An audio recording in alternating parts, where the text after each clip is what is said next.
మీ కుటుంబ శాంతి, ఆరోగ్యం, ఆర్థిక అభివృద్ధి కోసం రుద్రాక్ష మహాపూజలో తప్పక పాల్గొనండి. ఇప్పుడే నమోదు చేసుకోండి. నమస్తే, welcome back to Suman TV. Present మనతో పాటు ఉన్నారు జ్యోతిష్యులు, మంత్ర, యంత్ర, తంత్ర, వాస్తు, శకున శాస్త్ర నిపుణులు ముక్కామల చంద్రశేఖర్ గారు. నమస్తే సార్. నమస్కారం అమ్మా. శర్మ గారు, ఇప్పుడు మంగళవారానికి చాలా మంది కొంచెం ప్రాధాన్యత ఇస్తూ ఉంటారు. కొంతమంది ఏంటంటే మంగళవారం కొన్ని పనులు చేయకూడదని అంటారు, కొంతమంది మంగళవారం చేస్తేనే కలిసి వస్తుందని కొంతమంది అంటారు. అంటే అసలు మంగళవారానికి సంబంధించి హిస్టరీ ఏమన్నా ఉందా? అంటే చేయకూడని పనులు, చేయాల్సిన పనులు ఏమైనా ఉన్నాయంటే ఒక్కసారి మా వ్యూవర్స్కి కొంచెం డీటెయిల్గా మాట్లాడుకుందాం. తప్పకుండా అమ్మా. ప్రతి వారానికి మనకి ప్రతి దానికి శాస్త్ర సంబంధించినంత వరకు చాలా మనకు తెలియని విషయాలు ఎన్నో ఉన్నాయి. అందులో మంగళవారం ఒకటి. చాలామందికి అనేక రకాలైనటువంటి సందేహాలు ఉన్నాయి ఈ మంగళవారం గురించి. ఈ మంగళవారాన్ని జయవారము అనండి. జయవారము, ఈ జయవారం అంటే మనం ఏ పని చేసినా జయం కలుగుతుంది అనేటువంటిది. కానీ కొంతమంది ఏంటంటే కనుక మంగళవారం అంటే కనుక చేయకూడదు అని చెప్తారు. కొన్ని విషయాల్లో మంగళవారం అసలు ఆ పనులు కూడా ముట్టుకోకూడదు, చేయకూడదు కూడా. అయితే ఏ విషయాల్లో మంగళవారం పనులు చెయ్యాలి, ఏ విషయాల్లో మంగళవారం అసలు ముట్టుకోకూడదు అనేటువంటి విషయాలు మనం తెలుసుకుందాం.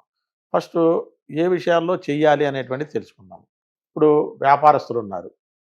వ్యాపారస్తులు అనేటువంటి వాళ్ళు మంగళవారం అనేటువంటిది రియల్ ఎస్టేట్, మంగళవారానికి అధిపతి కుజుడు. కుజుడు అంటే భూమిపుత్రుడు. భూమిపుత్రుడు అంటే రియల్ ఎస్టేట్ బిజినెస్. భూమికి సంబంధించిన ఏ పనులైనా సరే, భూమి అమ్మటం కానీ కొనటం కానీ ఇలాంటి వాటికి సంబంధించిన పనులు, రియల్ ఎస్టేట్ డీలర్స్ కానీ వ్యాపారవేత్తలు కానీ వాళ్ళకి భూమికి సంబంధించిన పనులు ఏవైనా మంగళవారం కనుక చేసినట్టయితే వాళ్ళకి అత్యంత లాభం వస్తుంది మంగళవారం చేస్తే. రెండవది, ఈ మంగళవారం రోజున మనకి చాలా రుణాలు ఉంటాయి. ఇవాళ రేపు అందరూ అప్పులు చేయందే ఎవరు, అప్పు చేయందే ఎవరు బతకలేదు. ప్రతి ఒక్కరూ అప్పులు సరిపోదు, అప్పు చేయాల్సిందే. అప్పు చేయడం వల్ల ఏంటంటే ఆ అప్పు అనేటువంటిది మనము ఏ రోజు ఇచ్చినా ఇవ్వకపోయినా మంగళవారం తీసుకెళ్ళి వాళ్ళకి కొంత అప్పు తీర్చినట్టయితే, అంటే సపోజ్ మీకు 1,00,000 రూపాయలు ఉంది, మీరు 1,00,000 రూపాయలు ఒకసారి మంగళవారం తీర్చాలి. తీర్చలేరు. తీర్చలేనప్పుడు ఒక 5,000 రూపాయలు లేదా కనీసం ఒక 1,000 రూపాయలు మీరు మంగళవారం రోజు ఒక రాక్ సాల్ట్ అని ఉంటుంది, రాళ్ల ఉప్పు అనేది, ఆ రాళ్ల ఉప్పులో సోమవారం నైట్ పెట్టేసేసి రాత్రిపూట పెట్టి, అంటే సోమవారం రాత్రి 12 గంటలు దాటితే మంగళవారం వచ్చినట్టే మీకు. మళ్ళీ మీరు ఇచ్చేది మంగళవారం అర్ధరాత్రి 12 గంటలకి అయితే వెళ్ళి ఇవ్వరు కదా. మంగళవారం ఉదయం వెళ్ళేసేసి ఆ 1,000 రూపాయలు ఉప్పులో పెట్టిన 1,000 రూపాయలు తీసుకెళ్ళి ఎవరికైతే అప్పున్నామో మనము వాళ్ళకి ఇస్తే 90 రోజుల్లో వాళ్ళ యొక్క అప్పు తీరిపోతుంది. ఆ మంగళవారం ఉన్నటువంటి శక్తి అట్లాంటిది, తొందరగా తీర్చేస్తుంది అనమాట. కాబట్టి ఎవరైనా కనుక అప్పున్న వాళ్ళు అయితే కనుక మంగళవారం రోజున మీకు తోచినంత, మీ దగ్గర అంతా మనం ఇవ్వలేకపోవచ్చు. అప్పు ఒకసారి రావాలన్నా ఎక్కడి నుంచో ఆకాశం మనం కష్టపడితేనే వస్తుంది. ఈ మనము మంత్రమో తంత్రమో చేస్తే ఎక్కడి నుంచో ఊడి పడదు, అవి మనం కష్టపడాల్సిందే. కాకపోతే కనుక అవి సహాయపడతాయి మనకి. కాబట్టి సోర్సెస్ అనేటువంటివి చూపిస్తాయి. ఆ సోర్స్ అనేటువంటి మనం ఉపయోగించుకోగలగాలి. అదేవిధంగా మనం మంగళవారం రోజున ఆ ఉప్పు కనుక ఉప్పులో పెట్టి సోమవారం రాత్రి మంగళవారం తీసుకెళ్ళి 10 రూపాయలు ఇచ్చినా సరే, మీరు ఇవాళ ఇది ఉంచేసే రేపు తెచ్చిస్తానని చెప్పి నెక్స్ట్ డే ఇచ్చినా కూడా మీకు తొందరగా తీరిపోవడానికి అవకాశం అనేటువంటి ఉంది. సో అప్పు తీర్చడానికి కానీ, భూములు కొనడానికి కానీ, వీటికి కానీ మనం ఈ మంగళవారాన్ని జయవారంగా ఉపయోగించుకోవచ్చు. లేకపోతే ఇంకొక విషయం, ఆపరేషన్స్, సర్జరీస్ మంగళవారం చేస్తే చాలా మంచిది, చేయాలి.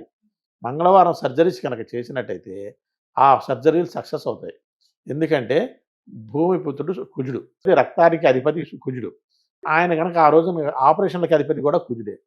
ఆ రోజు కనుక మనం చేసినట్టయితే కుజానుగ్రహం కలిగి ఆపరేషన్ సక్సెస్ అయిపోయి మనకి ఎక్కువ ప్రాబ్లం లేకుండా ఆ హీలింగ్ అనేటువంటి తొందరగా అయిపోవడానికి 100% ఉండదన్నమాట. కాబట్టి మంగళవారం ఆపరేషన్స్. కానీ చాలామంది ఏంటంటే భయపడతారు మంగళవారం చేయాలి అని అంటే కనుక. కానీ అది కొంతమందికి తెలిసి తెలియక అలా చేసుకుంటూ ఉంటారు. కానీ మంగళవారం మంచిది. కానీ కొన్ని పనులకు ఇంకొక విషయం కూడా ఉంది. ఈ మంగళవారంలో జ్యోతిష శాస్త్ర ప్రకారంలో తారాబలం, చంద్రబలం అని ఉంటుంది మన జ్యోతిష శాస్త్రంలో. అది మీకైనా కావచ్చు, నాకైనా కావచ్చు, ఎవరికైనా, ప్రతి మనిషికి ఉంటుంది. అంటే తారాబలం అంటే ఏం లేదు, నక్షత్రం, మీరు జన్మించిన రోజున ఉండే నక్షత్రం ఏదైతే ఉంటారో దాన్ని జన్మ నక్షత్రం అంటారు. కొంతమంది పుట్టినరోజున జన్మ నక్షత్రం తెలియకపోవచ్చు. తెలియకపోతే నామ నక్షత్రాన్ని బట్టి ఆ నక్షత్రం చూసి ఈరోజు మంగళవారం అయింది, ఆ నక్షత్రం మీకు మంగళవారం కావచ్చు, అది బుధవారం కావచ్చు, ఏ వారం అయినా సరే ఆ నక్షత్రం మీకు మొత్తం మనకి 9 తారలు.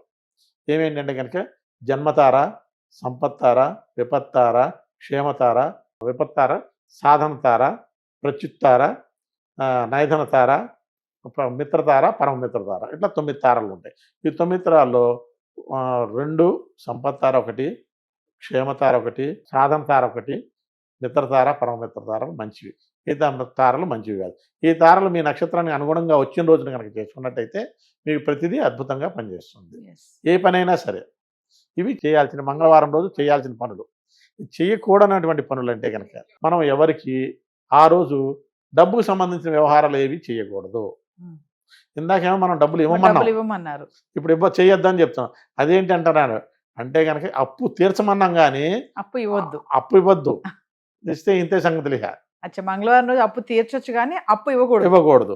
అదేవిధంగా మీకు కమర్షియల్ యాక్టివిటీస్ ఏవైతే ఉన్నాయో, అంటే వ్యాపార సంబంధమైనటువంటి వ్యవహారాలు ఏవైతే ఉన్నాయో ఆ రోజు మంగళవారం రోజు మొదలు పెట్టకూడదు.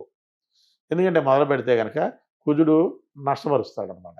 కాబట్టి ఎటువంటి పరిస్థితుల్లోనూ మంగళవారం నాడు వ్యాపారానికి సంబంధించిన కమర్షియల్కి సంబంధించినవి ఏవి చేయకూడదు. మీరు దాన ధర్మాలు కానీ లేదా ఏ పూజా కార్యక్రమాలకు సంబంధించిన పనులకు కానీ మీరు ఆ రోజు మంగళవారం చేయడానికి అవకాశం అనేటువంటిది ఉన్నదన్నమాట.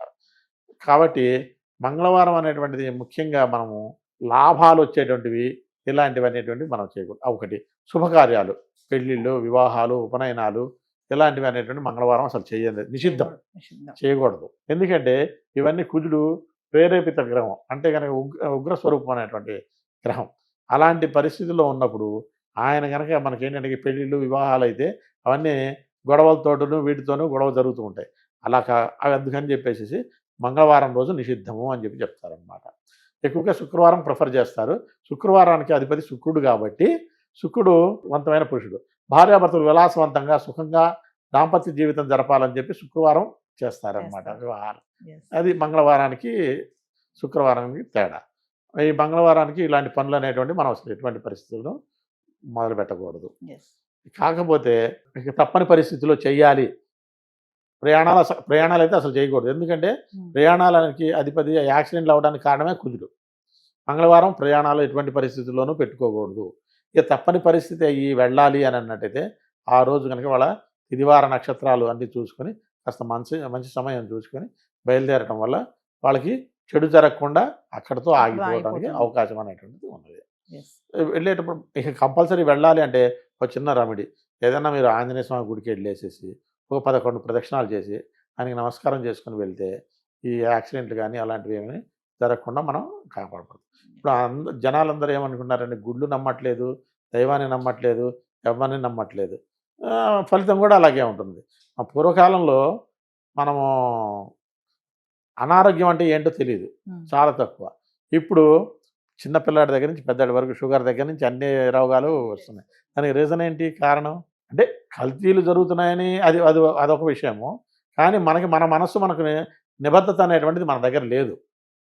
మన మనసు స్థిర సంకల్పంతో ఉంటే ఏ రోగాలు అనేటువంటివి మనకి రావు.